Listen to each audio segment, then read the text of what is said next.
In this session, we are talking about few and it's very important topics like certain paintings.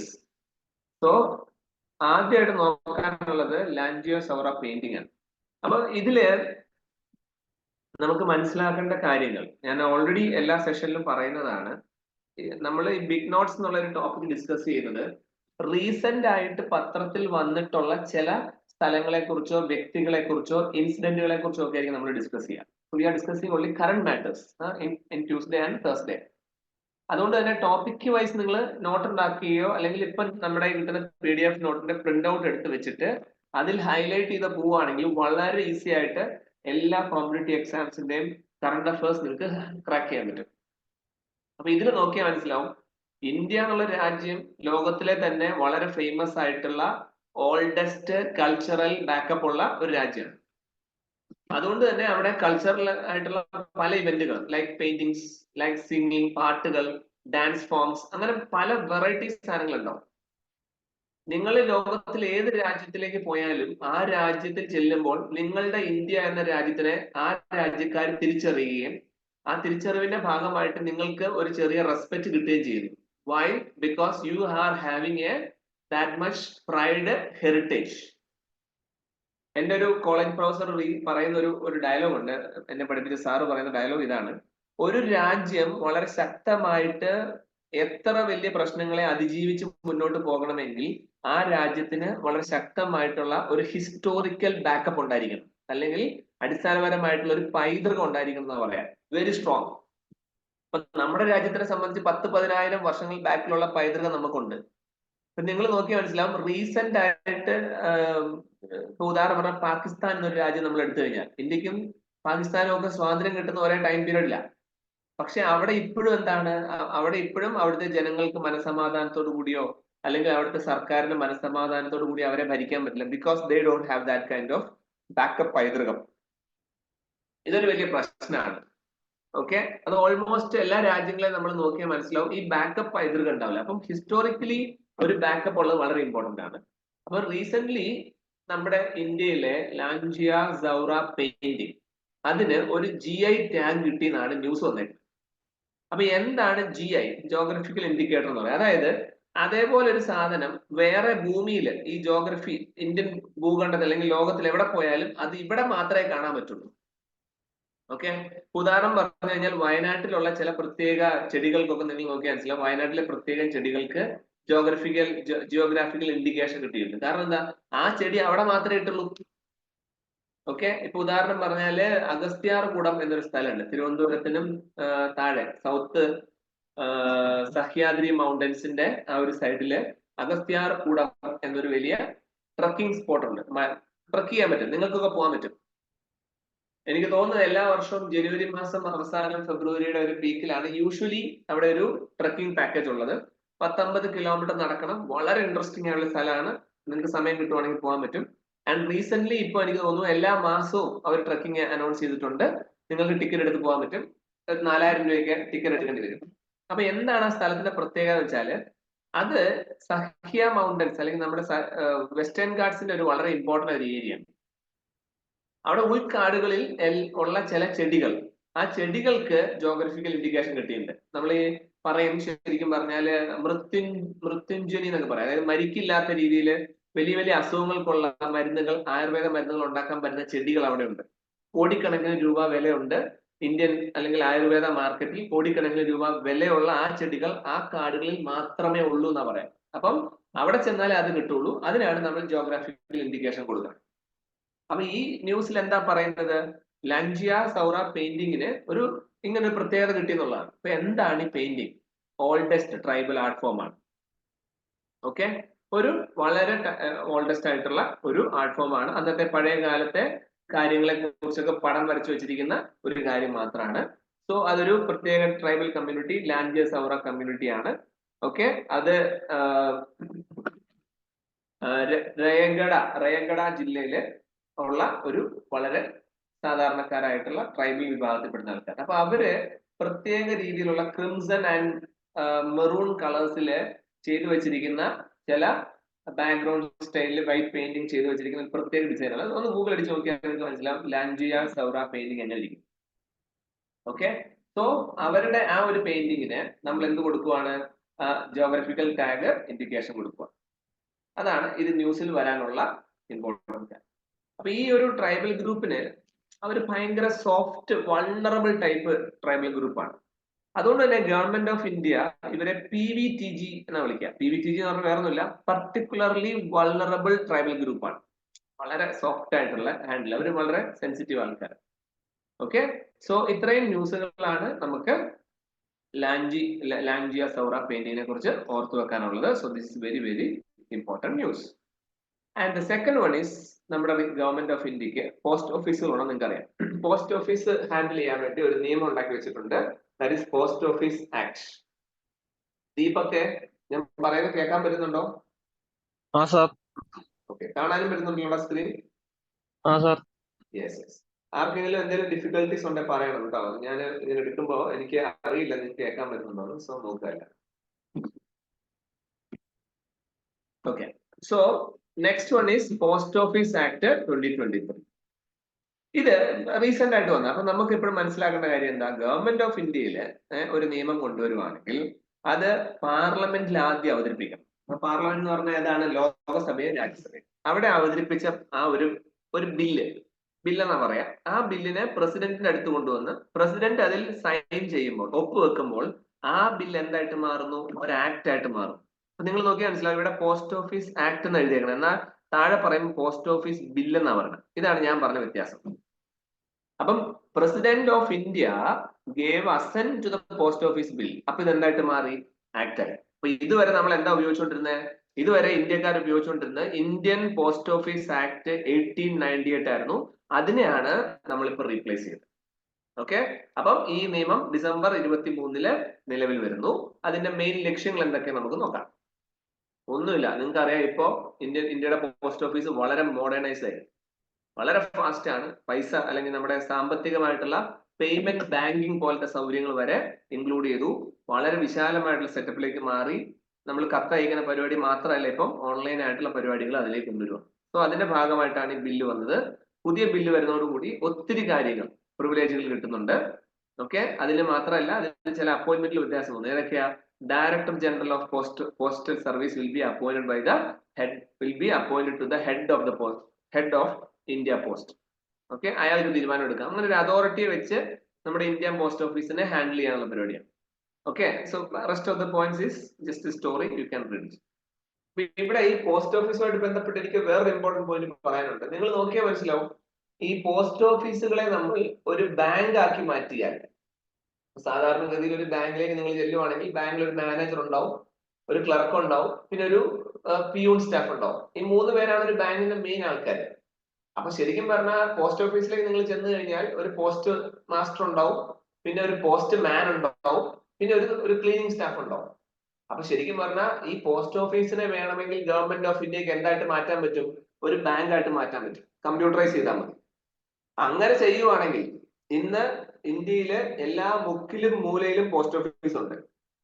അപ്പൊ അങ്ങനെ ചെയ്യുവാണെങ്കിൽ ഈ ബാങ്കുകളെ post ഓഫീസിനെ bank പോലൊരു സാധനമായിട്ട് മാറ്റി കഴിഞ്ഞാൽ മുക്കിലും മൂലയിലും ബാങ്ക് സൗകര്യം വരുന്ന രീതിയിലേക്ക് നമുക്ക് ഇതിനെ മാറ്റിയെടുക്കാൻ പറ്റും. സോ അതൊരു വലിയ ഫ്യൂച്ചറിസ്റ്റിക് ഡെവലപ്മെന്റ് ആയിരിക്കും. അതിനും ഗവൺമെന്റ് ഓഫ് ഇന്ത്യക്ക് ഒരു പ്ലാൻ ഉണ്ട്. എന്റെ ഒരു കാൽക്കുലേഷൻ നോക്കിക്കഴിഞ്ഞാൽ 2027 ഒക്കെ ആകുമ്പോഴേക്കും അങ്ങനെ ഒരു സംവിധാനം ഉണ്ടാവാൻ ചാൻസ് ഉണ്ട്.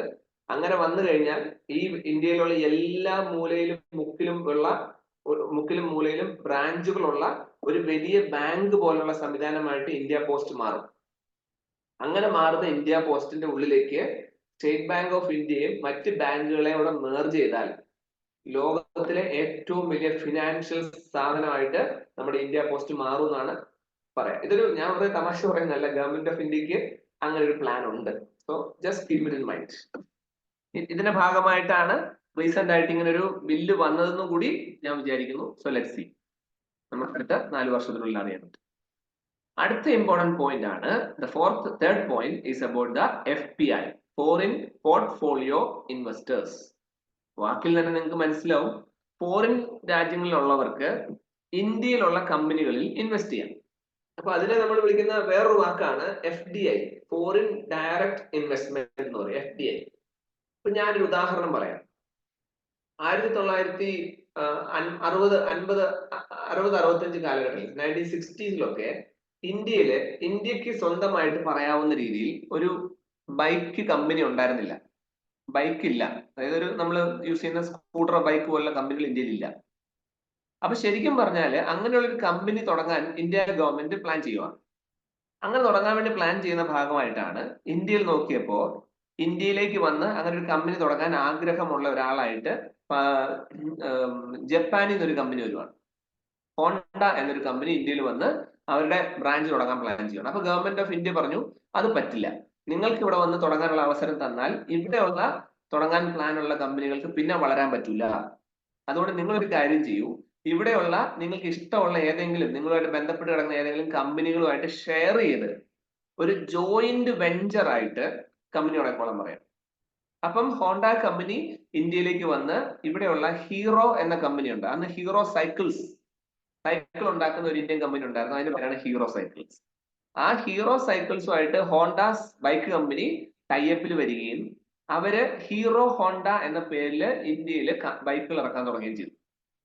അപ്പൊ അങ്ങനെ ചെയ്യുമ്പോ ഹീറോയ്ക്ക് 51% ഷെയറും ആ കമ്പനിയിൽ ഹീറോയ്ക്ക് 51% ഷെയറും 49% ഷെയർ. അപ്പൊ 100% ഷെയറിൽ ഭൂരിഭാഗവും ഹീറോ ഇന്ത്യൻ കമ്പനിക്കും 49% ഫോറിൻ കമ്പനിക്കും ഷെയർ കിട്ടി. അങ്ങനെയാണ് ഇവിടെ ഹീറോ ഹോണ്ട, ബജാജ് നിങ്ങളുടെ hero Honda Pulsar, hero Honda എന്താണ് സ്പ്ലെൻഡർ പോലുള്ള ബൈക്കുകൾ ഇന്ത്യയിൽ ഇറങ്ങുന്നത്. അപ്പം അവിടെ എന്താണ് ഞാൻ പറഞ്ഞ കണക്കിൽ നിങ്ങൾ മനസ്സിലാക്കേണ്ടത് എന്താണ്? FDI, foreign direct investment. അപ്പൊ ഹോണ്ട കമ്പനി ഹീറോ എന്ന ഇന്ത്യൻ കമ്പനിയിൽ 49% ഷെയറിൽ ഇൻവെസ്റ്റ് ചെയ്തു. ഓക്കെ, അങ്ങനെ കുറെ കാലം കഴിഞ്ഞപ്പോ ഗവൺമെന്റ് ഓഫ് ഇന്ത്യ പറഞ്ഞു വേണമെങ്കിൽ നിങ്ങൾക്ക് ഹീറോ കമ്പനിയിൽ ഇൻവെസ്റ്റ് ചെയ്യേണ്ട ആവശ്യമില്ല, വേറെ സെൽഫായിട്ട് നിങ്ങൾക്ക് വേണമെങ്കിൽ ഹീറോ എന്നുള്ള കമ്പനി അവരുടെ ബൈക്ക് ഇറക്കിക്കോട്ടെ, ഹോണ്ട എന്നുള്ള കമ്പനി അവരുടെ ബൈക്ക് ഇറക്കിക്കോട്ടെ എന്ന് പറഞ്ഞു. എപ്പോഴാണ് പറയാ? ഹീറോ എന്ന നമ്മുടെ ഇന്ത്യൻ കമ്പനിക്ക് സ്വന്തമായിട്ട് ബൈക്ക് ഉണ്ടാക്കാനുള്ള കേപ്പബിലിറ്റി ആയി എന്ന് ഗവൺമെന്റ് ഓഫ് ഇന്ത്യക്ക് തോന്നിയപ്പോഴാണ് അത് ചെയ്തത്. അപ്പൊ അങ്ങനെ ചെയ്യുമ്പോൾ എന്തായി? ഇന്ത്യക്ക് ഒരു ബൈക്ക് ഉണ്ടാക്കുന്ന കമ്പനി ഉണ്ടാക്കാൻ പറ്റി. അപ്പൊ അത്രയും ജോലി. So that is also very very important. Please hold on 1 minute.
Sorry for the Deep ആരോടാ ചോദിക്കുക? നിമിഷ കേൾക്കാൻ പറ്റുന്നോ? നിമിഷ സാർ കേൾക്കാം. സ്ക്രീൻ കാണാമോ? കാണാം. ടീന കേൾക്കാം.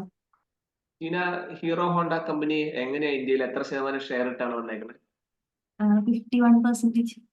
ആർക്കാ? ഹീറോക്ക് അപ്പൊ ഹോണ്ടയ്ക്കോ? 49%. അപ്പം ചീന ഒരു കോമൺ സെൻസ് വെച്ചിട്ട് ഞാൻ ചോദിക്കുവാണേ, മാരുതി സുസുക്കി എന്നൊരു കാറ് കമ്പനി എങ്ങനെയായിരിക്കും വന്നിട്ടുണ്ടാവുക? മാരുതിയും സുസുക്കിയും ഇത് ഐഡിയ ആയിരിക്കില്ലേ? മാരുതി എന്നുള്ള ഇന്ത്യൻ കമ്പനി, സുസുക്കി എന്നുള്ള കമ്പനിയും തമ്മിൽ ടൈപ്പായി. ഐഡിയ കിട്ടിയോ? Okay, yes. അപ്പോ എല്ലാവരും ശ്രദ്ധിക്കേണ്ട വിഷയം ഇതാണ്. ഇന്ത്യയിലെ ഒട്ടുമിക്ക ബിസിനസ്സുകളും തുടങ്ങുന്നത് ഇതുപോലുള്ള കൊളാബറേറ്റഡ് ബിസിനസ്സിലാണ്, ജോയിന്റ് വെഞ്ചേഴ്സ് എന്ന് പറയും. നിങ്ങൾ നോക്കിയാൽ മനസ്സിലാവും. ഇപ്പൊ നിങ്ങൾക്ക് ഓർമ്മയുണ്ടെന്നില്ല, ടാറ്റ ഡോകോമോ എന്നൊരു എയർടെൽ കമ്പനി, മൊബൈൽ കമ്പനി ഉണ്ടായിരുന്നു. അതുപോലെ തന്നെ എന്താ പറയുക, ഇപ്പൊ നിങ്ങൾ കണ്ടോ വോഡാഫോൺ ഐഡിയ, VI, കണ്ടോ? അപ്പം ഈ കമ്പനികൾക്കെല്ലാം ഇതെല്ലാം ഫോറിൻ ഇൻവെസ്റ്റ്മെന്റേഴ്സ് ആണ്, ഫോറിൻ ഡയറക്ട് ഇൻവെസ്റ്റേഴ്സ് ആണ്. ഇതുപോലത്തെ ഒരു കൺസെപ്റ്റ് ആണ് ഫോറിൻ പോർട്ട്ഫോളിയോ ഇൻവെസ്റ്റേഴ്സ് എന്ന് പറയാം. വ്യത്യാസമൊന്നുമില്ല, ഓരോരോ ഡിപ്പാർട്ട്മെന്റ് വൈസിലാണ്. അപ്പം ന്യൂസ് എന്താണ്? Recent a shift in sentiments was seen in the portfolio investment towards turn cautious despite having started the year with a robust interest in the Indian equities. അതായത് ഇവിടെ ഇപ്പൊ invest ചെയ്യുന്നതിൽ ഒരു അളവിൽ വ്യത്യാസം വന്നിട്ടുണ്ടെന്നുള്ളതാണ് ന്യൂസ്. അത് നമുക്ക് ഇമ്പോർട്ടന്റ് അല്ല. നമുക്ക് ഇമ്പോർട്ടന്റ് എന്താണ് ഈ ഫോറിൻ പോർട്ട്ഫോളിയോ ഇൻവെസ്റ്റേഴ്സ് എന്നുള്ളത്. ഓക്കെ, അവരാരാണ്? Those who invest fund in market outside of their homes. അതായത് ഇന്ത്യയിലേക്ക് ഒരു ഓസ്ട്രേലിയൻ കമ്പനി വന്ന് ഇൻവെസ്റ്റ് ചെയ്താൽ ആ ബിസിനസ് ഇൻവെസ്റ്റേഴ്സിനെ നമ്മൾ FPI എന്ന് വിളിക്കും. ഓക്കെ, അത് എവിടേക്ക് ഇടാം? അവർക്ക് കമ്പനിയുടെ ഷെയറുകൾ വാങ്ങിക്കാം, ഇക്വിറ്റീസ് വാങ്ങിക്കാം, കമ്പനിയുടെ ബോണ്ടുകൾ വാങ്ങിക്കാം, മ്യൂച്വൽ ഫണ്ട്സുകൾ വാങ്ങിക്കാം. അങ്ങനെ എല്ലാ സാധനങ്ങളും അവർക്ക് വാങ്ങിക്കാൻ പറ്റും, വാങ്ങിച്ച് അവരുടെ കയ്യിൽ വെക്കാൻ പറ്റും, അതിൽ നിന്ന് പൈസ ഉണ്ടാക്കാം. ഓക്കെ, സോ ഇത് പല പല കൺസെപ്റ്റുകൾ നമ്മൾ പറയാം. എക്സാമ്പിൾസ് പല രാജ്യങ്ങളിൽ ഇത് പല പേരിലുണ്ട്. അമേരിക്കൻ ഡിപ്പോസിറ്റ് റെസിപ്റ്റ് എന്ന്, ഗ്ലോബൽ ഡിപ്പോസിറ്റ്, ഇങ്ങനെ പേരുകളുണ്ട്. നമുക്ക് ഇമ്പോർട്ടന്റ് അല്ല, ജസ്റ്റ് മനസ്സിലാക്കി വെച്ചാൽ. അപ്പൊ ഒരു രാജ്യത്തിന്റെ ഉള്ളിലേക്ക് ശ്രദ്ധിച്ചു കേൾക്കണം, ഒരു രാജ്യത്തിന്റെ ഉള്ളിലേക്ക് പുറത്തുള്ള രാജ്യത്തു നിന്നുള്ള ആൾക്കാർ വന്ന് പൈസ ഇൻവെസ്റ്റ് ചെയ്താൽ ആ രാജ്യത്തിന്റെ സാമ്പത്തിക ശേഷി കൂടും. അപ്പൊ അതുകൊണ്ടാണ് ഇപ്പം നിങ്ങൾ എപ്പോഴും മനസ്സിലാക്കേണ്ട പോയിന്റ് ഉണ്ട്, BOP, അതായത് balance of payment. Balance of payment is equal to, equation ആണ്, ഓർത്ത് വെച്ചോണം. Balance of payment is equal to exports minus import എന്ന് ഞാൻ പറയും. Export minus import. അപ്പോൾ ഇന്ത്യ എന്നൊരു രാജ്യം എടുക്കാം. എക്സ്പോർട്ട് 100 രൂപയുടെ എക്സ്പോർട്ട് നടന്നു വിചാരിക്കാം. ഇമ്പോർട്ട് 50 രൂപ. അപ്പം 100 രൂപ മൈനസ് 50 രൂപ ഈസ് ഈക്വൽ ടു 50 രൂപ. അപ്പം ആ 100 മൈനസ് 50 എന്ന് പറയുമ്പോൾ അത് പോസിറ്റീവ് അല്ലേ? അപ്പൊ പ്ലസ് 50 എന്നായി. ഓക്കെ, അതെന്തുകൊണ്ടാണ്? എക്സ്പോർട്ട് മൈനസ് ഇമ്പോർട്ട് എന്നല്ലേ ഞാൻ പറഞ്ഞത്. അപ്പൊ ഒരു രാജ്യത്തിന്റെ ഉള്ളിൽ എക്സ്പോർട്ട് കൂടുതലാണ്, ഇമ്പോർട്ട് കുറവാണെങ്കിൽ ആ രാജ്യത്തിന്റെ ബാലൻസ് ഓഫ് പേയ്മെന്റ് പോസിറ്റീവ് ആയിരിക്കും. ഇക്വേഷൻ വെച്ച് പറയണ്ടേ, ശ്രദ്ധിച്ചേർക്കണം. അപ്പം അതിൽ നമുക്കൊരു കാര്യം മനസ്സിലാക്കാം, എന്താണ്? ഒരു രാജ്യത്തിലെ ഏറ്റവും അത്യാവശ്യമായിട്ട് വേണ്ട എന്താ? എക്സ്പോർട്ട് ഹൈ ആയിരിക്കണം, ഇമ്പോർട്ട് കുറവായിരിക്കും. അപ്പൊ നല്ല എക്സ്പോർട്ട് ഉള്ള രാജ്യങ്ങൾ ലാഭത്തിലായിരിക്കും, ഇമ്പോർട്ട് കൂടുതലുള്ള രാജ്യങ്ങൾ സാമ്പത്തിക ബുദ്ധിമുട്ടിലായിരിക്കും. Okay, so balance of payment simple ആയിട്ട് മനസ്സിലായി. അപ്പം ഇന്ത്യയിലേക്ക് പൈസ ഒഴുകി വരുന്ന പരിപാടിക്കാണല്ലോ നമ്മൾ FPI എന്ന് പറയാം. അപ്പം FPI is A part of countries capital account. കണ്ടോ, ക്യാപിറ്റൽ എന്ന് പറഞ്ഞാൽ പൈസ ഇങ്ങോട്ട് വരിക, അല്ലെങ്കിൽ ധനസമാഹരണം. And it shown in its balance of payment. അപ്പൊ ഞാൻ പറഞ്ഞ പോയിന്റ് എല്ലാം അവിടെ ക്ലിയർ ആയിട്ട് മനസ്സിലായി. Okay, so ബാക്കിയുള്ള advantage disadvantage you just read and understand. So in this topic we talk about the very important concept, that is the foreign investment in our country through foreign portfolio investment. Okay, so very clear. Next, ഇനി നമ്മൾ കുറെ കാലമായിട്ട് പഠിക്കുന്നുണ്ട് Kaziranga national park and tiger reserves. എല്ലാവർക്കും ന്യൂസിൽ വരും. So ഞാൻ already പറഞ്ഞിട്ടുള്ള ന്യൂസ് ആയതുകൊണ്ട് ജസ്റ്റ് മനസ്സിലാക്കി വെച്ചാൽ മതി. ഓക്കെ, അപ്പൊ റീസെന്റ് അതൊരു 2 പുതിയ മമേലിയൻ സ്പീഷീസിനെ അവിടെ കണ്ടുപിടിച്ചു എന്നുള്ളതാണ്. So that's why it's there in the news. About the Kaziranga tiger reserves, location നോക്കുക, ആസാമിലാണ്. വളരെ ഭംഗിയുള്ള ഒരു ടൈഗർ റിസർവ് ആണ് കാസിരംഗ. വളരെ രസമാണ്, പ്രസ്റ്റീജിയസ് ആയിട്ടുള്ള നാഷണൽ പാർക്ക്, ഇന്ത്യയെ സംബന്ധിച്ച് വളരെ important. That is of the Golaghat and Nagaon's district ആണ് ആസാമിന്റെ. ഓക്കെ, നമ്മളിത് 1904 തൊട്ട് അതുകൊണ്ട് നാഷണൽ പാർക്ക് ആയത് 1974 ഈ വർഷമൊക്കെ ഇമ്പോർട്ടന്റ് ആണ്. ടൈഗറിനെ റിസർവ് ചെയ്യുന്ന സ്ഥലമാക്കി അനൗൺസ് ചെയ്ത് 2007 സ്വാഭാവികമായിട്ടും 1985 ഇതിനെ യുനെസ്കോയുടെ കൾച്ചറൽ ഹെറിറ്റേജില് നമ്മൾ പെടുത്തിയിട്ടുണ്ട്. Okay, so wildlife area ആണ്, നമുക്ക് ബേർഡ് വാച്ച് ചെയ്യാനൊക്കെ പറ്റുന്നതാണ്. ഇതിന് കറക്റ്റ് നടുക്കൂടെ ചുറ്റുമായിട്ട് ബ്രഹ്മപുത്ര റിവർ പോകുന്നുണ്ട്, കഴിഞ്ഞ ക്ലാസ്സിൽ പറഞ്ഞു. മാത്രമല്ല ഇവിടെ 4 ടൈപ്പ് വലിയ ജീവികളുടെ 4 സ്പീഷീസ് ഉണ്ട്. ഏതൊക്കെ വലിയ ജീവികള്? Rhinoceros, elephant, royal Bengal tiger, asiatic water buffalo. ഈ ഭീകര സാധനങ്ങളെല്ലാം കാണണമെങ്കിൽ ഇവിടെ ചെന്നു. ഇതിന്റെ നടുക്കൂടെ നാഷണൽ ഹൈവേ 37 പാസ് ചെയ്ത് പോകുന്നുണ്ട്, അതൊരു വലിയ ന്യൂസ് ആണ്. പിന്നെ ഒരു റിവർ പോകുന്നുണ്ട്, ദാറ്റ് ഇസ് ഡുഫ്ലു റിവറും പാസ് ചെയ്തു. ഓക്കെ, അപ്പൊ ഈ ഒരു സ്ഥലം നിങ്ങൾ നോക്കിയാൽ മനസ്സിലാവും, ട്രോപ്പിക്കൽ ഏരിയ ആണ്, നല്ല മോയ്സ്റ്റ് ഉള്ള ഇലകൾ പൊഴിയുന്ന കാടുകളുള്ളതാണ്. ഓക്കെ, അതുപോലെ ചിലയിടത്ത് ട്രോപ്പിക്കൽ എവർഗ്രീൻ ഉണ്ട്, നിത്യഹരിതമുണ്ട്. പിന്നെ വലിയ പുല്ലുകൾ, ഓപ്പൺ ജംഗിളും ഷോർട്ട് ഗ്രാസും ഉള്ള ഭയങ്കര ഭംഗിയുള്ള ഒരു പാർക്കാണ് കാസിരംഗ നാഷണൽ പാർക്ക്. ജോലിയൊക്കെ കിട്ടിയ ശേഷം ഒരു ദിവസം നിങ്ങൾ അങ്ങോട്ട് ട്രിപ്പ് പോയാൽ മതി. Assam is a very beautiful place. Okay, Assam മാത്രമല്ല, നോർത്ത് ഈസ്റ്റേൺ സ്റ്റേറ്റിലുള്ള എല്ലാ സ്ഥലങ്ങളും വളരെ ഭംഗിയുള്ളതാണ്. So those states are very very beautiful. 7 sisters എന്ന് വിളിക്കാം, ആസാം, മണിപ്പൂർ, മേഘാലയ, അതിനെല്ലാം കൂടെ ചേർത്ത് 7 സിസ്റ്റേഴ്സ്. അവിടെ 7 സുന്ദരമായിട്ടുള്ള വെള്ളച്ചാട്ടങ്ങളും ഉണ്ട്, വാട്ടർഫോൾസ് ഉണ്ട്, അതും അതിമനോഹരം. Okay, so okay, Kaziranga national. അടുത്ത ഇമ്പോർട്ടന്റ് ന്യൂസ് ഈസ് പ്രധാനമന്ത്രിയുടെ ഒരു സ്കീമാണ്. എന്താ അത്? സൂര്യോദയ യോജന.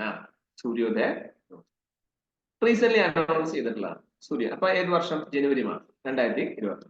സൂര്യോദയം എന്ന് പറയുമ്പോൾ നിങ്ങൾക്ക് അറിയാം, സോളാർ പാനൽ വീടുകളിൽ വെച്ച് കൊടുത്തിട്ട് അവർക്ക് എല്ലാവർക്കും കറണ്ട് കിട്ടുന്ന പരിപാടിയെ കുറിച്ചാണ്, അല്ലെങ്കിൽ എൻവയറമെന്റ് സസ്റ്റൈനബിലിറ്റി ആണ്. അപ്പം സ്വാഭാവികമായിട്ട് നമ്മുടെ വീട്ടിലെല്ലാം ഇത് വെച്ച് കഴിഞ്ഞാൽ കറണ്ടിന്റെ ഉപയോഗം, നമ്മൾ ഉപയോഗിക്കുന്ന കറണ്ടിന്റെ പരിപാടി കുറയുകയും ഫ്യൂച്ചറിൽ നമുക്ക് ലാഭം ഉണ്ടാവുകയും ചെയ്യും.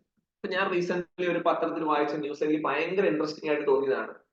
എനിക്ക് തോന്നുന്നത് നോർത്ത് കേരളത്തിൽ എവിടെയാണ്, മലപ്പുറത്തോ കോഴിക്കോടോ എവിടെയാണ്, അവിടെ ഒരു സ്കൂളില് KSEB വന്ന് ഒരു ദിവസം KSEB വരുന്നു.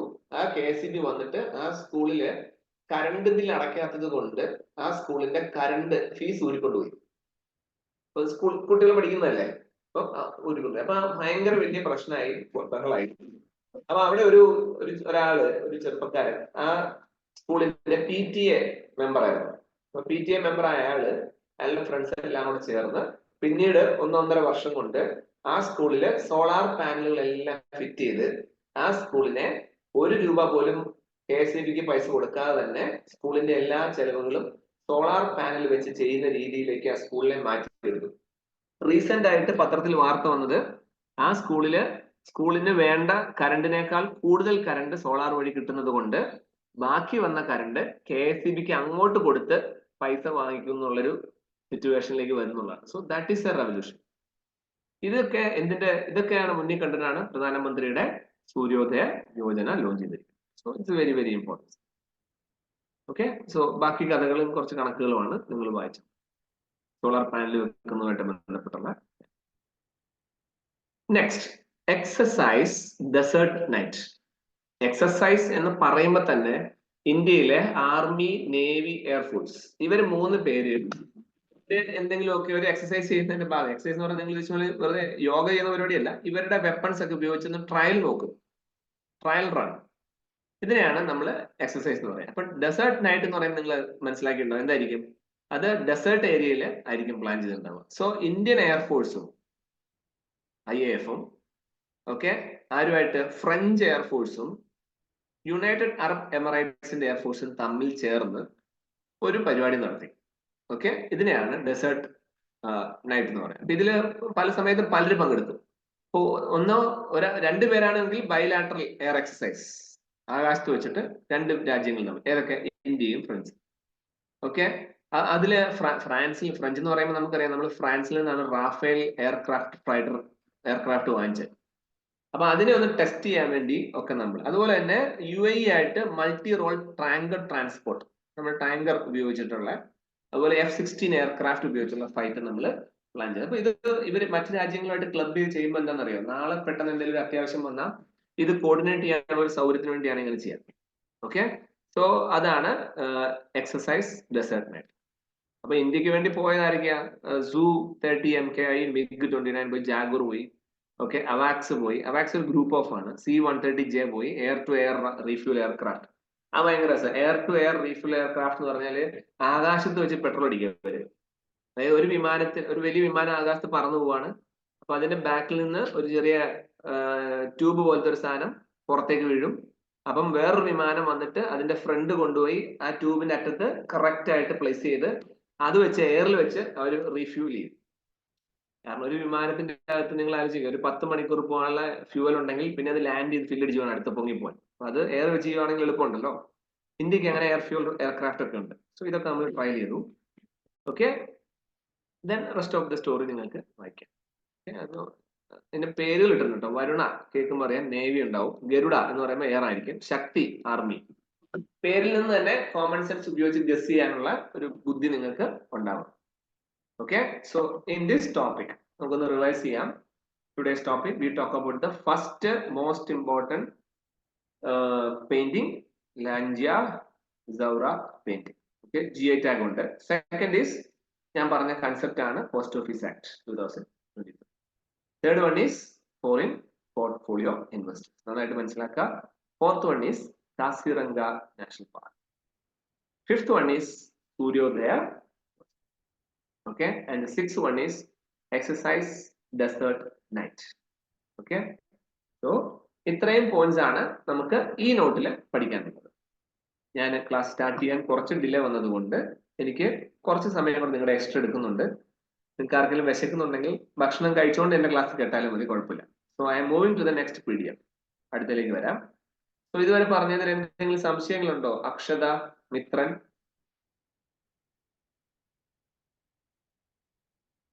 അക്ഷതയുണ്ട് ഇവിടെ. അക്ഷത കഴിക്കാൻ പോയി പറഞ്ഞപ്പോ തന്നെ. യദു? ക്ലിയർ ആണ് സർ. അക്ഷതയുണ്ടോ? അക്ഷത, മിത്രൻ? അക്ഷത, മിത്രൻ? അക്ഷത മിത്രൻ മൈക്ക് ഓൺ ചെയ്ത് വെച്ചിട്ട് മ്യൂട്ട് ചെയ്തിട്ട് പോയിണ്ടാവും. അക്ഷത മിത്രന്റെ ക്ലാസ്സിലുള്ളവര് ആരെങ്കിലും ഈ ഗ്രൂപ്പിൽ മീൻസ് ക്ലാസ്സിലുണ്ടെങ്കിൽ just inform her that I called her 3 times. ഞാൻ 3 തവണ അക്ഷതേനെ അന്വേഷിച്ചു എന്ന് പറഞ്ഞോളാം. ഓക്കെ, ഞാൻ പറഞ്ഞതിൽ എന്തെങ്കിലും സംശയം ഉണ്ടോ? ഗോപിക, സന്തോഷ്, പുണ്യ, കെ വിശ്വനാഥൻ, ഷഹാന, എന്റെ ഡൗട്ട്സ്? ഡൗട്ട് ഇല്ല സാർ, മനസ്സിലായിട്ടുണ്ട്. അങ്ങനെയാണ് ഷഹാന, നമ്മൾ ഈ കാസിറംഗ നാഷണൽ പാർക്കിൽ പോയ വലിയ സ്പീഷീസിനെ കാണാന്ന് പറഞ്ഞു. 4 ടൈപ്പ് സ്പീഷീസ് ഏതൊക്കെയാന്ന് പറഞ്ഞു?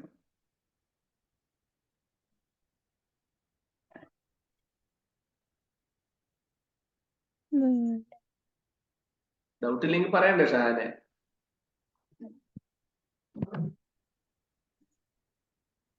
ആനയുണ്ടോ? ആനയുണ്ടോ?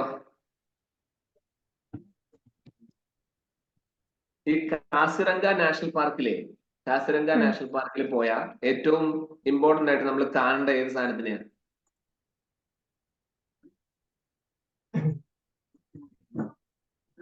ഓർമ്മയുണ്ടോ Shahana?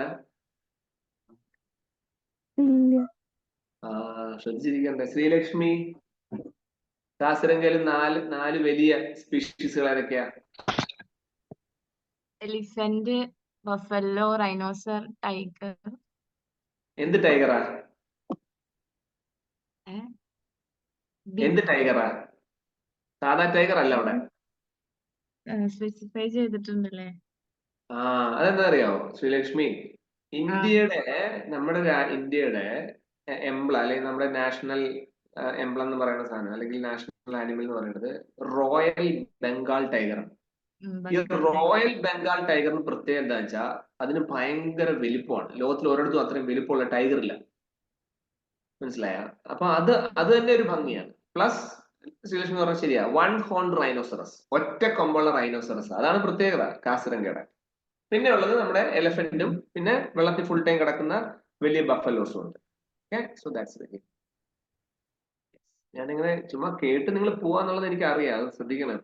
Rhino, elephant, royal Bengal tiger കാരണം ഞാൻ അവിടെ നോട്ട് ചെയ്തിട്ടുണ്ട്. And also Asiatic water buffalo, വെള്ളത്തിൽ കിടക്കുന്നത്. യെസ്. യദു, So, ഒരു ഡൗട്ട് യദു. ഇന്ത്യ പോസ്റ്റ്, നമ്മൾ പോസ്റ്റ് ഓഫീസിന് വേണ്ടി പ്രത്യേക ഒരു ആക്ട് ഉണ്ടെന്നല്ലോ. ഇതിന് മുമ്പ് നമ്മൾ ഉപയോഗിച്ച ഇംഗ്ലീഷുകാരുടെ ആക്ട് ഇല്ലേ, അതിന് വർഷം ഓർമ്മയുണ്ട? ആദ്യം ഉപയോഗിച്ചിരുന്നല്ലേ? ആ, ഇല്ല സർ. ഓക്കെ. 18, അത് ഇന്ത്യക്ക് സ്വാതന്ത്ര്യം കിട്ടുന്നതിനൊക്കെ വർഷങ്ങൾക്ക് മുമ്പാണ്. സോ 1898 കേട്ടോ. ഓക്കെ. Let's start. ഓക്കെ, പറഞ്ഞൂടെ?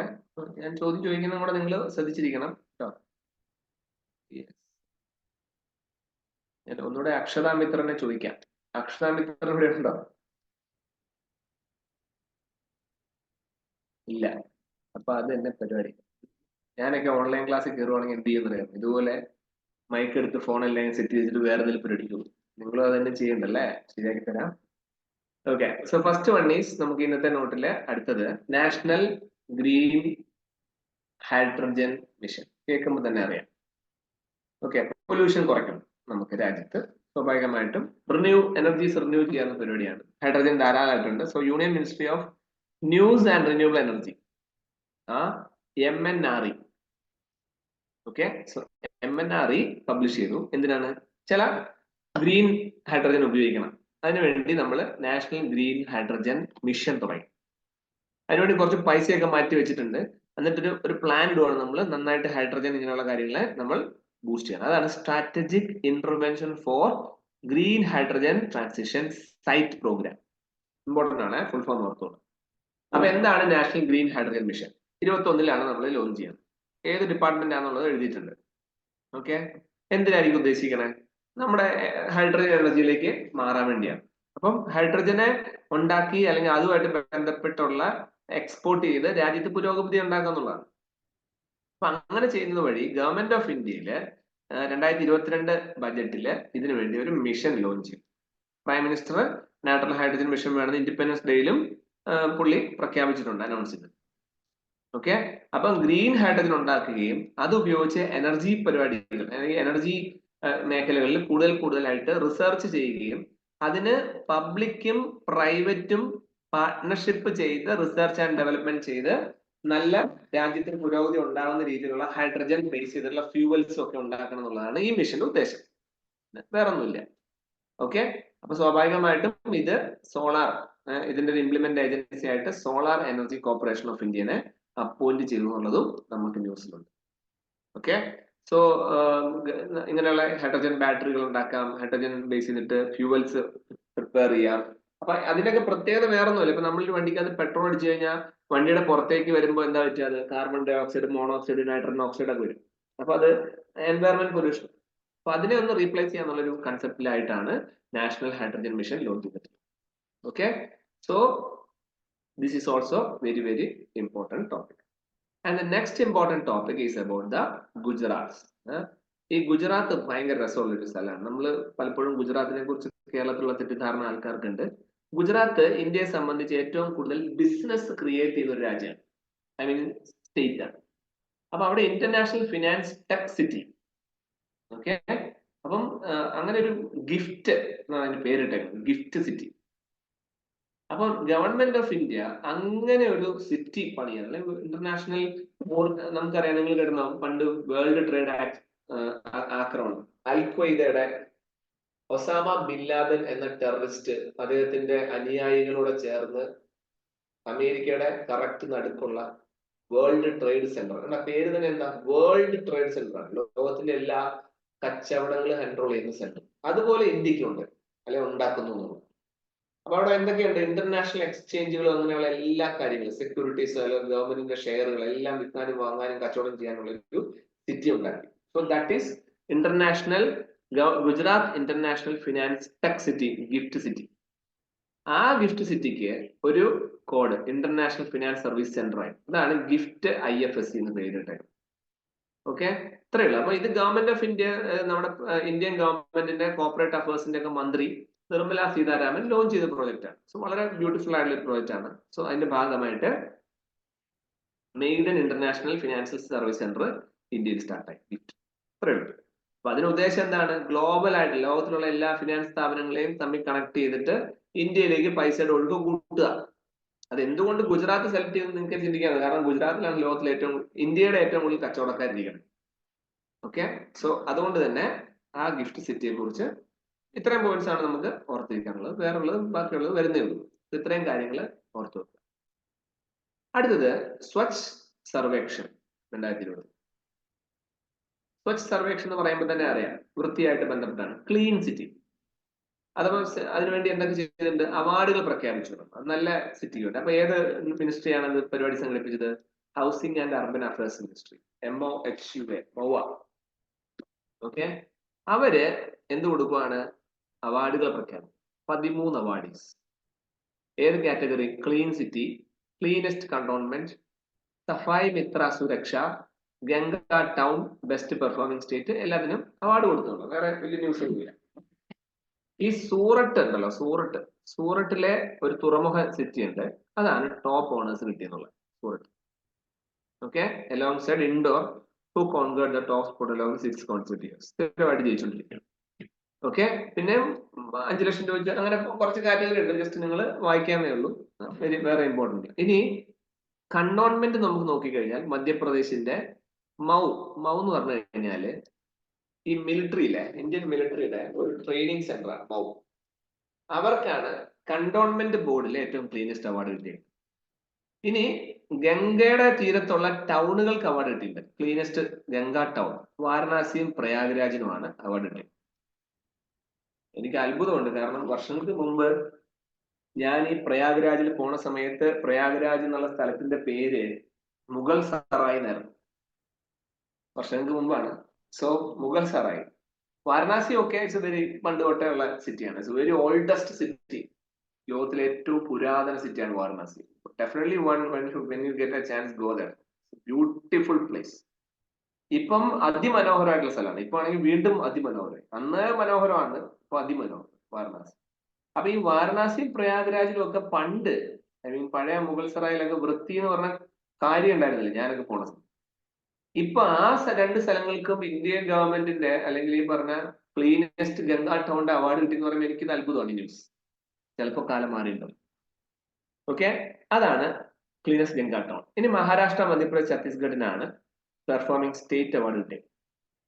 ഓക്കെ, ചണ്ഡീഗഡ്, അതായത് നമ്മുടെ പഞ്ചാബ് സൈഡിലുള്ളത് ബെസ്റ്റ് സഫായി മിത്ര സുരക്ഷാ ക്ഷേത്രം, അതിനുള്ള അവാർഡ് കിട്ടി.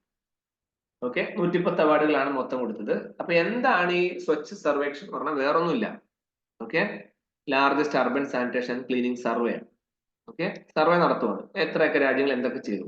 അപ്പൊ നല്ലതായിട്ട് ചെയ്തവർക്ക് അവാർഡ് കൊടുത്ത് അവരെ ഒന്ന് പ്രോത്സാഹിപ്പിക്കുക എന്നുള്ളതാണ് നമ്മൾ 2016 തൊട്ട് ചെയ്തു വരുന്നതാണ്. അതായത് സ്വച്ഛ്, നിങ്ങൾക്കറിയാം നമുക്ക് നേരത്തെ ഉണ്ടായിരുന്നു സ്വച്ഛ് ഭാരത് എന്നൊരു കൺസെപ്റ്റ് ഉണ്ടായിരുന്നു. അതിന് ബാക്കിയായിട്ടുണ്ടായിരുന്ന സബ് സ്കീമായിട്ടാണ് ഇതിനെ കാണാം. കണ്ടോ, ഇട്ട് ambit of Swachhata, Swachh Bharat mission. Okay, so that is all about the most important topic, Swachh Sarvekshan 2023 mission. Okay, so very important. മറന്നുപോയി. ഇനി ഞാൻ നിങ്ങളൊക്കെ വോട്ട് ചെയ്യുന്നുണ്ട്. So there is a day, voters day, national voters day ആണ്. Prime minister greet ചെയ്യുന്നുള്ളതാണ് news. Okay, അപ്പം അതൊന്നും നമുക്ക് ആവശ്യമില്ല. നമുക്ക് വേണ്ട എന്താണ്? എന്നാണ് ഈ നാഷണൽ വോട്ടേഴ്സ് ഡേ? ജനുവരി 25. ഓക്കെ, അത് ഇമ്പോർട്ടന്റ് ആണ്. ഇപ്പൊ നാഷണൽ വോട്ടേഴ്സ് ഡേയിൽ നമ്മൾ വോട്ടർമാരെയൊക്കെ ഒന്ന് പ്രോത്സാഹിപ്പിക്കുന്നതിന്റെ ഭാഗമായിട്ട് നമ്മൾ അത് സെലിബ്രേറ്റ് ചെയ്യുന്നുണ്ട്. National voters day observe for the first time in 2011 തൊട്ടാണ് നമ്മളിത് ആഘോഷം. ഓക്കെ, അപ്പൊ എല്ലാ ചെറുപ്പക്കാരെയും വീണ്ടും വോട്ട് ചെയ്യാൻ. ഞാനൊക്കെ ആണെങ്കിൽ വളരെ മൂരാക്ഷി സ്വഭാവമായിരുന്നു, കാരണം ഞാൻ വോട്ട് ചെയ്തില്ല. വർഷങ്ങളായിട്ട് ഞാൻ വോട്ട് ചെയ്തിട്ടില്ല. കാരണം നമുക്ക് ഈ വോട്ടിംഗ് സിസ്റ്റത്തോട് തന്നെ ഒരുതരം ദേഷ്യവും ഒക്കെ ഉണ്ടായിരുന്ന ഒരു കാലം ഉണ്ടായിരുന്നു. പിന്നീട് നമ്മൾ മനസ്സിലാക്കണം, അങ്ങനെയല്ല, നമ്മുടെ വോട്ടവകാശം നമ്മൾ രേഖപ്പെടുത്തണം. ബിക്കോസ് നമുക്കായിട്ട് ചെയ്യാനുള്ള ഒരു കടമയാണ് ചെയ്തേ പറ്റുള്ളൂ. സോ അങ്ങനെ നമ്മളെ, എന്നെ പോലുള്ള ആൾക്കാരെ മോട്ടിവേറ്റ് ചെയ്യുന്നതിന്റെ ഭാഗമായിട്ടാണ് ശരിക്കും പറഞ്ഞ പരിപാടി പറയുന്നത്. So inspire more people to participate in the electoral process, voting പ്രോസസ്സിൽ പാർട്ടിസിപ്പേറ്റ് ചെയ്യും. അപ്പൊ 2023 നടന്ന വോട്ടിംഗിൽ നടന്ന ആ ഒരു പരിപാടിക്ക് ഒരു തീം ഉണ്ടായിരുന്നു, making election inclusive, accessible and participatory.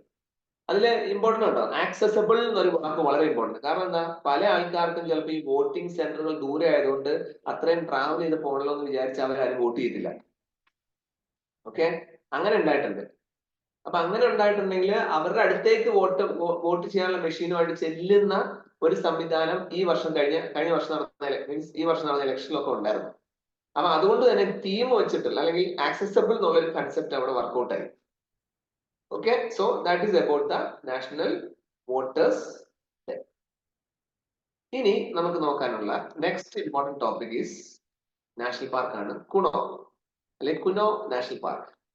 ഈ കുനോ നാഷണൽ പാർക്കില് എന്താ പ്രശ്നം വെച്ച് കഴിഞ്ഞാൽ പത്രത്തിൽ എല്ലാ ദിവസവും ഇടയ്ക്കിടയ്ക്ക് വരും. കാരണം നമ്മള് ആഫ്രിക്കയിലുള്ള ഒരു രാജ്യമാണ് നമീബിയ. നമീബിയന്ന് നമ്മൾ കുറച്ച് ചീറ്റപ്പുലികളെ ഈ Kuno national park കൊണ്ടുവച്ചിട്ടുണ്ട്. കുണോ national park വേറെ ഒന്നുമില്ല, മധ്യപ്രദേശാണ്. എനിക്ക് തോന്നുന്നു 10-11 നമ്മൾ കൊണ്ടുവന്നുണ്ട്. അതിൽ കുറെ എണ്ണൊക്കെ ചത്തുപോയി.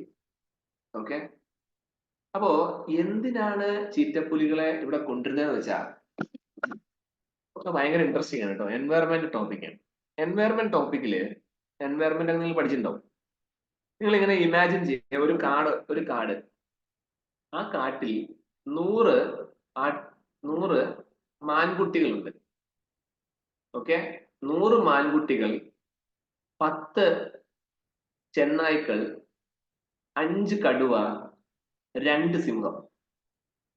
100 മാൻകുട്ടി, 10 ചെന്നായ്ക്കൾ, 5 കടുവ, 2 സിംഹം. ഇത് കറക്റ്റാണ്. എന്തുകൊണ്ടാണ് കറക്റ്റ് എന്ന് പറഞ്ഞു കഴിഞ്ഞാല് ഈ സിംഹങ്ങളും ഈ ചെന്നായ്ക്കളും പുലികളോടെ ചേർന്ന് ആ മാൻകുട്ടികളെ തിന്നും. അപ്പൊ ഈ മാൻകുട്ടികൾ എന്ന് പറയുമ്പോൾ, അല്ലെങ്കിൽ 100 മാൻകുട്ടി എന്ന് പറഞ്ഞാൽ നിങ്ങൾ ആലോചിച്ച് നോക്കിയാൽ മതി. ആ 100 മാൻകുട്ടികളെ ഇവര് 5-6 പേര് ചെന്ന് തിന്നു തുടങ്ങുമ്പോൾ എന്ത് പറ്റുമെന്ന് വെച്ച് കഴിഞ്ഞാൽ ഈ മാൻകുട്ടികളുടെ എണ്ണം കുറച്ച് കുറയും.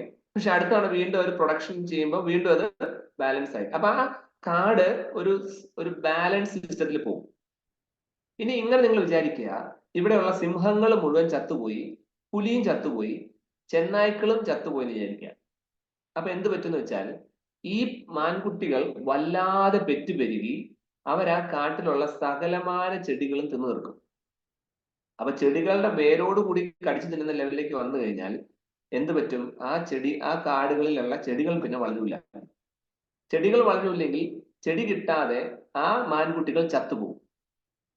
ആ ചെടി കിട്ടാതെ മാൻകുട്ടികൾ ചത്തുപോവുകയും ചെടികൾ ഉണ്ടാവാതിരിക്കുകയും ചെയ്യുന്ന ഒരു കാലം വരുമ്പോൾ ആ സ്ഥലം പതുക്കെ മരുഭൂമി പോലെ മാറിപ്പോകും. ഇതൊരു പ്രശ്നം. അപ്പൊ ഒരു കാട് നല്ല വൃത്തിയായിട്ട് വർക്കൗട്ട് ചെയ്ത് പോകണമെങ്കിൽ, നന്നായിട്ട് പോകണമെങ്കിൽ എന്ത് വേണം? ആ കാട്ടിൽ ഒരു പുലി നിർബന്ധമാണ്. അല്ലാതെ ഈ പറഞ്ഞ പോലെ പുലിയും സിംഹവും ഒന്നും ഇല്ലാതെ ഒരു കാട് പോകാനില്ല. സോ അത് ഭയങ്കര രസമുള്ള ഒരു സ്റ്റോറിയാണ്. സമയമില്ലെങ്കിൽ ഞാൻ കുറച്ചുകൂടെ ഇൻട്രസ്റ്റിംഗ് കുറച്ച് കാര്യങ്ങൾ പറയാറുണ്ട്. ഈ കാട് ഭയങ്കര രസമുള്ള ഒരു കൺസെപ്റ്റ് ആണ്. So those people know everything. Okay, ഭയങ്കര രസമുള്ള കുറച്ച് കാര്യങ്ങളാണ്. I will tell you some other day. So ഈ കുണോ നാഷണൽ പാർക്കിൽ ഈ പ്രോബ്ലം ഉണ്ട്. ഞാൻ ഈ പറഞ്ഞ ബാലൻസ് പ്രോബ്ലം ഉണ്ടായി. അപ്പൊ അതിനുവേണ്ടി ഗവൺമെന്റ് ഓഫ് ഇന്ത്യ എന്ത് ചെയ്തു? നമീബിയയിൽ നിന്ന് ചീറ്റകൾ ഇറക്കി. ഓക്കെ, അപ്പൊ അത് ഈയിടെ എന്തുണ്ടായി? ജ്വാല എന്നുള്ള പേരിട്ട ഒരു ചീറ്റ 4 കുഞ്ഞുങ്ങളുണ്ടായി എന്നുള്ളതാണ്. അപ്പൊ വലിയ ന്യൂസാണ്. സ്വാഭാവികമായിട്ടും കുറെയൊക്കെ ചത്തുപോയി എന്നുള്ളത് വേറെ സത്യം. ഓക്കെ, അപ്പം എന്താണ് ന്യൂസിൽ വന്നത്? എന്തെങ്കിലും ആയിക്കോട്ടെ, നമ്മളെ സംബന്ധിച്ച് കുണോ നാഷണൽ പാർക്കാണ് ഇമ്പോർട്ടന്റ്. മധ്യപ്രദേശിലുള്ളതാണ്. 81 എസ്റ്റാബ്ലിഷ് ചെയ്യാം വൈൽഡ് ലൈഫ് സാങ്ച്വറി ആയിട്ട്. ഓക്കെ, അത് Kathiawar Gir dry deciduous forest ecoregion ആണ്. ഇപ്പം ഡ്രൈ ഡെസിഡുവസ് എന്ന് പറഞ്ഞു കഴിഞ്ഞാൽ ഇച്ചിരി വരണ്ട സ്ഥലമാണ്. മരത്തിന്റെ ഇല പൊഴിയും. ഡെസിഡുവസ് എന്ന് പറഞ്ഞ വാക്കിന്റെ അർത്ഥം ഇല പൊഴിയുന്നു. അങ്ങനെയുള്ള കാടുകളുണ്ട്. പിന്നെ അതിന്റെ അടുത്തൂടെ ഒരു റിവർ പോകുന്നുണ്ട്. ഓക്കെ, കുണോ റിവർ ആണ്. ഇത് ചമ്പൽ എന്ന റിവറിലേക്കാണ് പോയി ചേരുന്നത്. അതുകൊണ്ടാണ് മെയിൻ ട്രിബ്യൂട്ടറി ഓഫ് ചമ്പൽ എന്ന് പറയാം. ട്രിബ്യൂട്ടറി എന്ന് പറഞ്ഞാൽ ചമ്പലിലേക്ക് വെള്ളം കൊടുക്കുന്നതെന്ന് പറയാം. ഓക്കെ, ട്രിബ്യൂട്ട് എന്നുള്ള വാക്കിന് മീൻസ് കൊടുക്കുന്നു. അപ്പൊ ഞാൻ മൈക്കിൾ ജാക്സൺ ട്രിബ്യൂട്ട് എന്ന് പറഞ്ഞു കഴിഞ്ഞാൽ മൈക്കിൾ ജാക്സന്റെ ഓർമ്മയ്ക്ക് വേണ്ടിയാണ് അങ്ങനെ ആ ട്രിബ്യൂട്ട്. എന്നാൽ വേറൊരു വാക്കുകൂടെ ഉണ്ട്, ഡിസ്ട്രിബ്യൂട്ടറി. ഡിസ്ട്രിബ്യൂട്ടർ എന്ന് പറഞ്ഞു കഴിഞ്ഞാൽ ചമ്പൽ എന്ന പുഴയിൽ നിന്ന് വേറെ പല സ്ഥലത്തോട്ടും വെള്ളം ഒഴുകിപ്പോയാൽ ഡിസ്ട്രിബ്യൂട്ടർ എന്ന് പറയും. ചമ്പൽ റിവറിലേക്ക് വന്നു ചേരുവാണെങ്കിൽ അതിനെ ട്രിബ്യൂട്ടറി എന്ന് പറയും. അപ്പൊ കുണോ റിവർ എന്ന് പറഞ്ഞാൽ എന്താണ്? ട്രിബ്യൂട്ടറിയാണ്. ഇത് ഓർത്ത് വെച്ചോളൂ. അങ്ങനെ ഈ കുണോ നാഷണൽ പാർക്കിനെ നമ്മൾ 2018 വൈൽഡ് ലൈഫ് സാങ്ച്വറി ആയിട്ട് എസ്റ്റാബ്ലിഷ് ചെയ്തു. ഓക്കെ, അതിന്റെ ഭാഗമായിട്ടാണ് ചീറ്റകളെ നമ്മൾ ഇൻട്രൊഡ്യൂസ് ചെയ്തത്. ഓക്കെ, ചീറ്റ ഇൻട്രൊഡ്യൂസ് ചെയ്യുന്ന ആദ്യത്തെ സ്ഥലമാണ്. അപ്പൊ ഇവിടെ വേറെയും കുറെ ചെടികളും കുറെ ജീവികളും ഉണ്ട്. സോ കണക്ക് നിങ്ങൾക്ക് ജസ്റ്റ് ഇൻട്രസ്റ്റിംഗ് ആണ് വായിച്ചതാണ്. So this is about the Kuno national park. അടുത്തത് next is global alliance for global good gender equality and equity, അല്ലെങ്കിൽ ഇക്വിറ്റി ആൻഡ് ഇക്വാലിറ്റി. ഈ ഇക്വാലിറ്റി എന്നൊക്കെ നമ്മൾ താങ്ങുന്നുണ്ടെങ്കിലും ഇന്ത്യയിൽ ശരിക്കും പറഞ്ഞാൽ ഒരിടത്തും ഒരു ഇക്വാലിറ്റി ഞാൻ കണ്ടിട്ടില്ല. സോ എനിവേ, ഗ്ലോബലില് good gender equity and equality എന്നൊരു കൺസെപ്റ്റ് കൊണ്ടിരിക്കുകയും ഇന്ത്യ അതിൽ അല്ലെ അലിയൻസ്, ഒരു ഗ്രൂപ്പ്, അതിന്റെ ഭാഗമാകാനുള്ള ശ്രമം നടത്തുകയും ചെയ്യുന്നുണ്ട്. മെയിൻലി ഇത് കേൾക്കുമ്പോൾ തന്നെ നിങ്ങൾക്ക് അറിയാം, വുമൺ എംപവർമെന്റ് ആയിരിക്കും ലക്ഷ്യം. ഓക്കെ, അതിനുവേണ്ടി 54ാമത്തെ വേൾഡ് എക്കണോമിക് ഫോറം മീറ്റ് ചെയ്തു. എവിടെ? ഡാവോസ് ഒരു സ്ഥലത്ത് വെച്ച്. അപ്പൊ ഇന്ത്യയിൽ നിന്ന് പോയത് സ്മൃതി ഇറാനിയാണ്. ഓക്കെ, സോ സ്മൃതി ഇറാനി നമ്മുടെ യൂണിയൻ മിനിസ്റ്റർ ആയിരുന്നു. പുള്ളിയാണ് പങ്കെടുത്തത്. കാരണം എന്തുകൊണ്ടാണ് സ്മൃതി ഇറാനി പോകാൻ കാരണം? അവരുടെ മന്ത്രാലയമാണത്, ministry of woman and child development. Okay, അതില് group of 20 leaders declaration, India അടക്കമല്ല എല്ലാവരും പങ്കെടുക്കുകയും വുമൺ എംപവർമെന്റിന് വേണ്ടി മുൻകൈ എടുക്കുകയും അതിനുവേണ്ടി എല്ലാവരും കൂട്ടായി പ്രവർത്തിക്കണം എന്ന് പറഞ്ഞൊരു അനൗൺസ്മെന്റ് ഒക്കെ ചെയ്തിട്ടുള്ളത്. വേറെ കഥയൊന്നും അതിലില്ല. ഓക്കെ, സോ ഇത്രയും പോയിന്റ്സ് ആണ് അതിൽ പഠിക്കാനുള്ളത്. അത് നിങ്ങൾ ജസ്റ്റ് വായിച്ചിരിക്കാം.